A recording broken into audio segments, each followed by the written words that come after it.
Bismillahirrahmanirrahim. Adəm Peyğəmbərin dövründən təxminən 10 əsr keçəndən sonra. Bu müddət 1000 ildə ola bilər, minlərlə ildə, dəqiqini Allah bilir. Yer üzündə ilk dəfə Allaha şərik qoşma, yəni şirk yayıldı. Bu, bəşəriyyətin böyük bir azğınlığa düşməsi demək idi.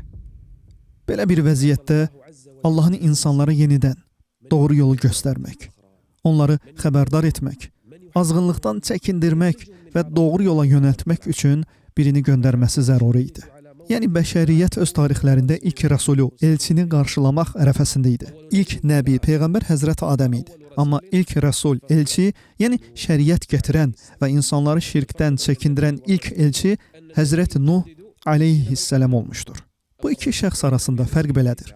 Nəbi, özündən əvvəlki Peyğəmbərin gətirdiyi dini təzələyir və onun qanunlarını davam etdirir. Yəni bir şəriət, qanunlar toplusu gətirmir. Rəsul, yəni elçi isə insanlara tamamilə yeni bir risalə, yeni qanunlar və şəriət gətirir.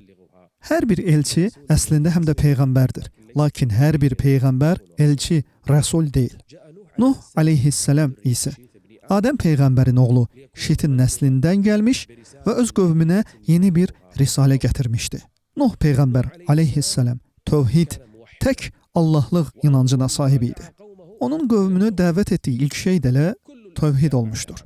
Ondan sonra gələn bütün peyğəmbərlər və elçilər də insanları bu tək inanca, Allaha şərik qoşmamağa çağırmışlar. Quran-ı Kərimdə deyildiyi kimi, biz səndən əvvəl elə bir elçi göndərmədik ki, ona məndən başqa ibadətə layiq ilah yoxdur. Elə isə yalnız mənə ibadət edin deyə vəhy etməyək. Bu, bütün peyğəmbərlərin və elçilərin təməl çağırışıdır. Həzrət Nuh ilk rəsul olsa da, Quran-ı Kərimdə xüsusi yer olan ən dözümlü və qətiyyətli elçilər qrupuna daxildir. Bu, ən üstün 5 elçiyə ulul əzm sahib olanlar deyilir. Onlar tarixi ardıcıllıqla belədir. Nuh aleyhissalam, İbrahim Xalilullah aleyhissalam, Musa aleyhissalam, sonra İsa aleyhissalam, ən sonda isə Muhammed sallallahu aleyhi və alihi və səlləm. Nuh aleyhissalam qövmü Allaha şərik qoşur və Vəd, Söva, Yağus, Yauq və Nəsr adlı bütlərə ibadət edirdilər. Allah azza və cəllə Quranda buyurur. İnna arsalna Nuhan ila qavmihi أنذر قومك من قبل أن يأتيهم عذاب أليم. Əslində, bütün peyğəmbərlər və elçilər öz qövmlərinə Allahın mərhəməti və şəfqəti səbəbilə göndərilmişlər. Bu, ilk elçinin hekayəsi olduğu üçün xüsusilə qeyd etmək lazımdır ki, Nuh aleyhissalam qövmünə rəhmət olaraq gəldi ki, azğınlıqlarından onları çəkindirsin, başlarına gələcək Allahın əzabından xilas olsunlar. قال يا قوم إني لكم نذير مبين أن اعبدوا الله. Yalnız Allaha ibadət edin. İlk çağırışları tövhid idi. Onlardan Vəddi, Süvanı və digər bütləri tərk etmələrini, bütün ibadətlərini yalnız qadir olan Allaha yönətmələrini istədi. Çətin şey mi istəyirdi? Əlbəttə ki, yox. O, onları çətinliyə salmaq yox, azad etmək üçün gəlmişdi. Çünki peyğəmbərlər insanları cansız bütlərə qulluqdan qurtarıb, onları tək yaradana ibadətə yönəltmək üçün göndərilirlər. Ən i'budullaha vettəquhu və ati'un. Nəticədə nə olacaq? Yəğfir ləkum min zunubikum və yuəxxirukum ilə əcəlin musamma. Əgər tövbə etsələr və Allaha yönəlsələr, qadir olan Allah həm günahlarını bağışlayar, həm də əzabı təxirə salar. Lakin Nuh peyğəmbərin bu açıq-aşkar və xilas edici çağırışına qövmünün cavabı çox təəssüf doğurucu oldu. Dedilər, ey Nuh, biz səni açıq-aşkar bir azğınlıq içində görürük. Onların fikrincə, Nuh aleyhissalam sadəcə yüngül biri səhv etmirdi. Əksinə, böyük və aşkar bir azğınlıq içində idi. Nəyə görə? Yalnız Allaha ibadətə çağırdığına görə. Hər nəsildən gələn adamlar özündən əvvəlki nəsillərdən bütlərin onlara fayda verəcəyini və onları Allaha yaxınlaşdıracağını öyrənmişdilər. Onlar illərlə atalarından gördükləri bu ibadətdə israr edirdilər. Birdən Nuh aleyhissalam gəlib dedi ki, təkcə siz yox, sizin atalarınız, babalarınız da yanlış yolda olublar. Etdiyiniz hər şey şirk, küfür və azğınlıqdır. Onlara görə isə bütün tarixi adət-ənənələrini təqzib edən Nuh özü də böyük bir azğınlıq içində idi. Nuh peyğəmbər qövmün bu ağır ittihamına qarşı yüksək əxlaq göstərib onlara nəzakətlə cavab verdi. قال يا قوم ليس بي ضلالة ولكني رسول من رب العالمين أبلغكم رسالات ربي وأنصح لكم وأعلم من الله ما لا تعلمون. Görün Nuh aleyhisselam əxlaqı nə qədər yüksək idi. O, onları qurtarmaq niyyəti ilə gəldiyini vurğulayaraq dedi. Mən sizi xilas etmək, Allahın mesajını çatdırmaq üçün gəlmişəm ki, Allah sizi bağışlasın. Təəssüf ki, Nuh'a aleyhisselam qarşı ilk olaraq çıxış edən, onunla mübahisə edən və onu qəbul etməyənlər qövmün başçıları oldular. Hər bir peyğəmbər və elçi gələndə cəmiyyətdə həmişə 3 əsas qrup insan olur. Sadə, zəif və əzilən insanlar. Peyğəmbərlər gələndə iman gətirənlərin əksəriyyəti bu qrupa daxil olur. Niyə onlar iman gətirirlər? Onlar özlərini sıxışdırılmış və ədalətsizliyə uğramış hiss edirlər. Haqsızlığa məruz qalan. Düşünürlər ki, başqaları onları özlərinə qul ediblər. Buna görə də onları bu zülmdən azad edəcək, haqlarını bərpa edəcək bir çıxış yolu axtarırlar. Onlar üçün Allahın dinindən daha gözəl bir şey yoxdur. Çünki bu din onları haqla çıxarır. Əzilənlərin yanında durur, onları zülmdən azad edir. Məhz bu səbəbdən siz həmişə peyğəmbərlərin ardınca gedənlərin sadə, zəif, kasıb və əzilən təbəqədən olduğunu görərsiniz. İkinci kateqoriyaya cəmiyyətin rəhbərləri, hakimiyyət, sərvət və nüfuz sahibi olan şəxslər daxildir. İnsanların çoxu maddi vəziyyətlərinə görə onlardan asılı olur. Bu qrupun əksəriyyəti peyğəmbər və elçilərin düşməni olur. Çünki peyğəmbərlərin gətirdiyi bərabərlik prinsipi və tək Allaha ibadət çağırışı onların hakimiyyətini, nüfuzunu və zülmə əsaslanan gücünü təhdid edir. Cəmiyyətin qalan hissəsi isə qərar verməkdə tərəddüd edir. Onlar bəzən elitanın tərəfini tuturlar. Bəzən isə zəiflərin tərəfinə keçirlər. Nəticədə onların bir qismi imana gəlir, digər qismi isə geri çəkilir. Bu, hər cəmiyyətin öz xüsusiyyətindən asılı olaraq dəyişir. Nuh qövmün başçılarının ilk reaksiyası məhz birinci qrupa görə etiraz etmək oldu.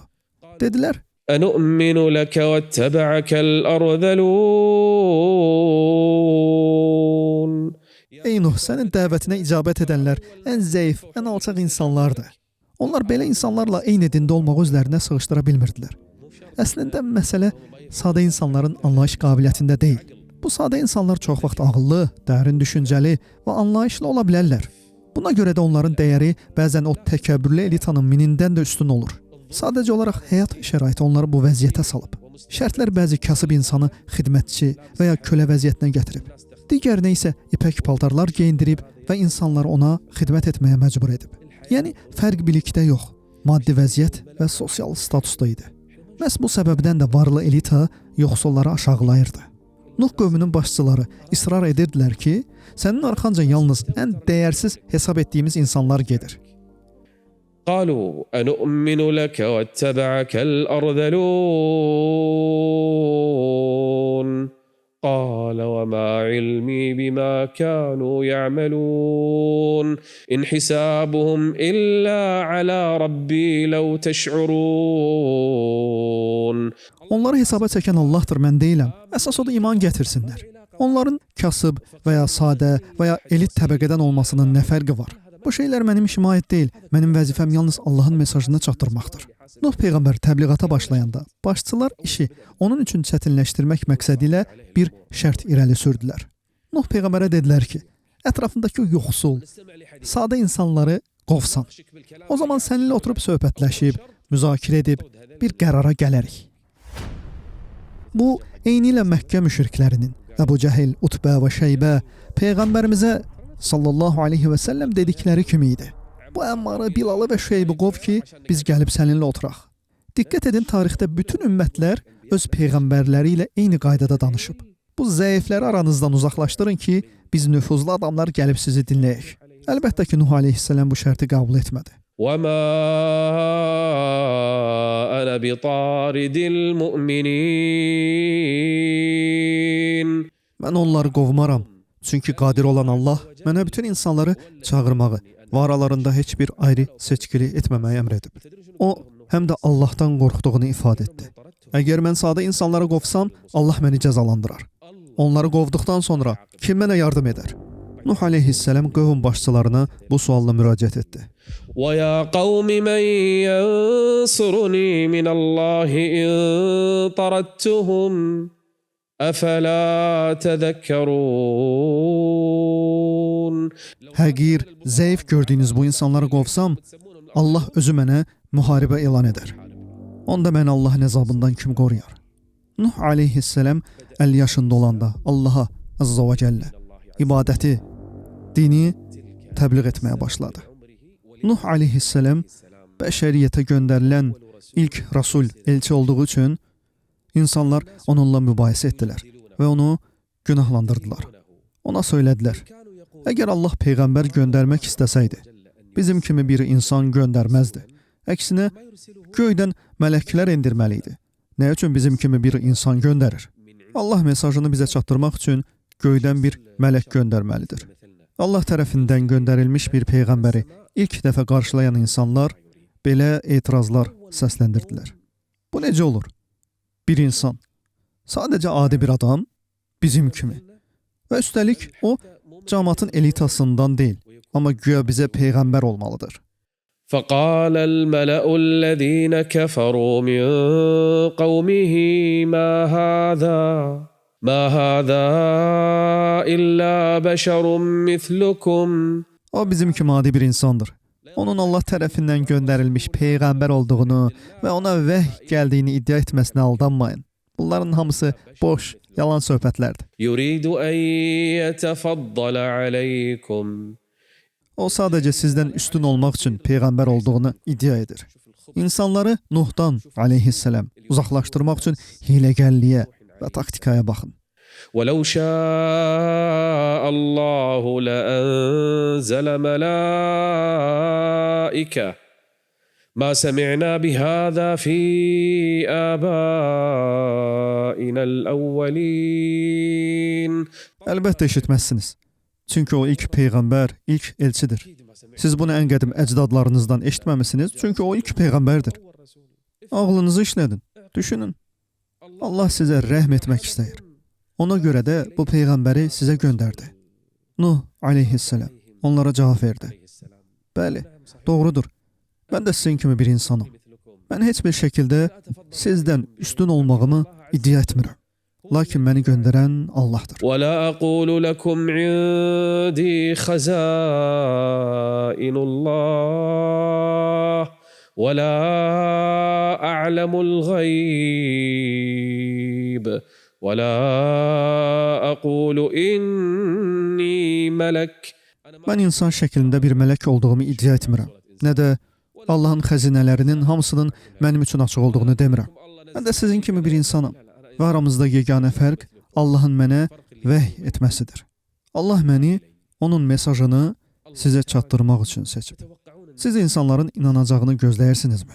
Nuh aleyhisselam 50 yaşında missiyasına başladı və 950 il ərzində qövmünü dəvət etməyə davam etdi. O, rədd edilmə, düşmənçilik və yalan ittihamlarla üzləşdi. Hətta çox kiçik bir azlıq Nuhla birlikdə iman gətirdi. Nəsillər keçir, başqaları gəlir və rədd etmə, küfür və düşmənçilik Nuh peyğəmbərə aleyhisselam qarşı davam edir. أم يقولون افتراه. Onlar Nuhun dininin və mesajının tamamilə yalan və onun tərəfindən uydurma olduğunu deməyə başladılar. Nuh aleyhisselam onları sadəcə Allaha ibadət etmək lazım olduğunu deyən fitrətlərinə çağırmasına baxmayaraq bu dəvəti qəbul etmədilər. أم يقولون افتراه. Nuh aleyhisselam onların bu iddiasını, yəni dini özündən uydurduğunu dediklərini eşidəndə onlara nə dedi? قل إن افتريته فعلي إجرامي. Əgər mən bu dini özümdən uydurmuşamsa bu, Allahın məni cəzalandıracağı bir günahdır. وأنا بريء مما تجرمون. Nuh aleyhisselam bu sözlərə, bu düşmənçiliyə və küfrə əhəmiyyət vermədi. O, tövhid bayrağını qaldıraraq, mesajını insanlar arasında yaymağa davam etdi. Allahın dinini çatdırmaq üçün. Kim Nuhun öz qövmünə qarşı göstərdiyi qədər səbirli ola bilər? 100 illərlə onları Allaha çağırdı. Bəlkə də uzun illər keçdi. Lakin bircə nəfər də olsun Allahın dininə girmədi. Hətta 10 illər keçmişdi. Beləliklə 950 il ərzində yalnız az sayda insan. Bəzilərinin dediyi kimi 30, bəzilərinin dediyi kimi isə 80 nəfər iman gətirdi. Onun 950 illik səbrini və uca Allaha güvənərək necə möhkəm dayandığını düşünün. O, gecə də, gündüz də onları uca Allaha çağırdı. Bəzi insanları gizlin, bəzilərini isə açıq şəkildə dəvət edirdi. Buna baxmayaraq, onlar ona yalnız inatkarlıqla cavab verdilər. Bəzən isə hətta ona zərər verdilər. Hətta onlar yanından keçəndə, ondan heç nə eşitməmək üçün üzlərini geyimləri ilə örtdülər. Onlardan bəziləri pis niyyətlə bir-birlərinə pıçıldayırdılar ki, bu adamın yanından keçəndə barmaqlarınızı qulaqlarınıza soxun. Ona məcnun, dəli deyirdilər. Ondan heç nə eşitmək istəmirdilər. Birdən sizə cadu edər, dəliliyi sədək keçər. Onlar Nuhu aleyhisselam hər cür ittihamla günahlandırdılar. Lakin o möhkəm dayandı və səbr etdi. قال رب إني دعوت قومي ليلا ونهارا. Yəni bütün günü, bəzən gecə, bəzən də gündüz. فلم يزدهم دعائي إلا فرارا. Onları hər dəfə çağırdıqda yalnız daha da uzağa qaçırdılar. وإني كلما دعوتهم لتغفر لهم. O öz Rəbbinə şikayət edir və narahatlığını Allaha bildirirdi. Narahatlıqlarını və qayğılarını kimə?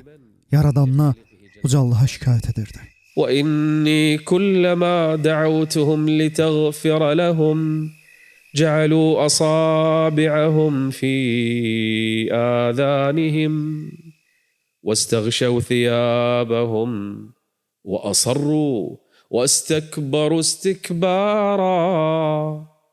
O metodunu dəyişdi. ثم إني دعوتهم جهارا ثم إني أعلنت لهم وأسررت لهم إسرارا.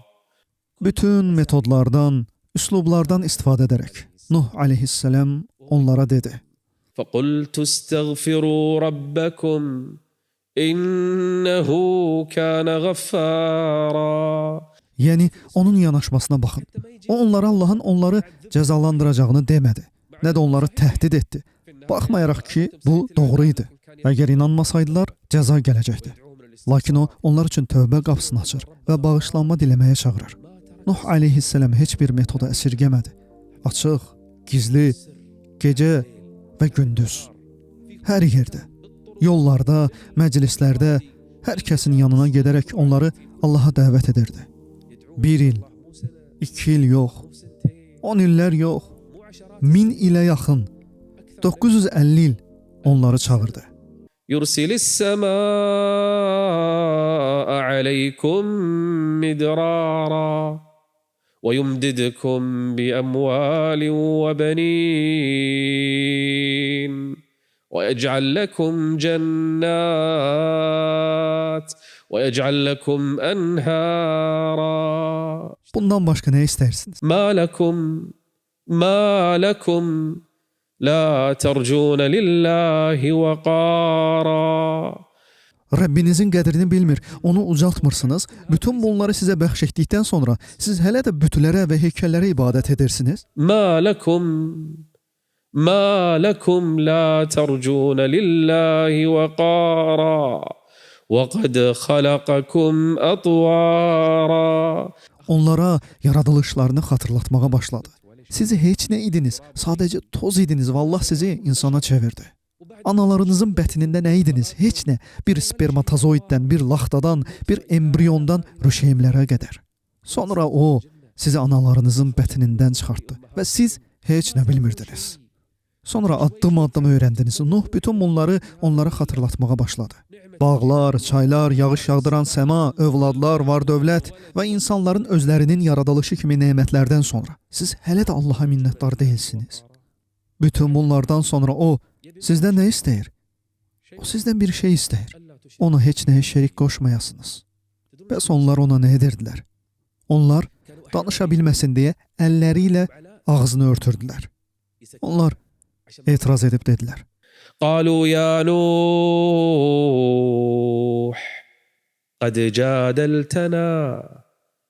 قد جادلتنا فأكثرت جدالنا. Səndən yorulduq. Bizi incitdin. Hər gün nəsihət verir, hər gün danışırsan. Yorulmadınmı? Sən bizim ilə həddindən artıq çox mübahisə etdin. Yaxşı, nə istəyirsən? Əgər dediyin doğrudursa, bizi təhdid etdiyin şeyi gətir. Allah. Onların cəsarətinə baxın. Dedilər, əgər cəza varsa, biz onu gözləyirik.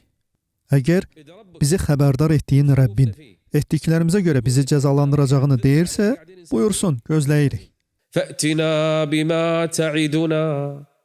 فأتنا بما تعدنا إن كنت من الصادقين.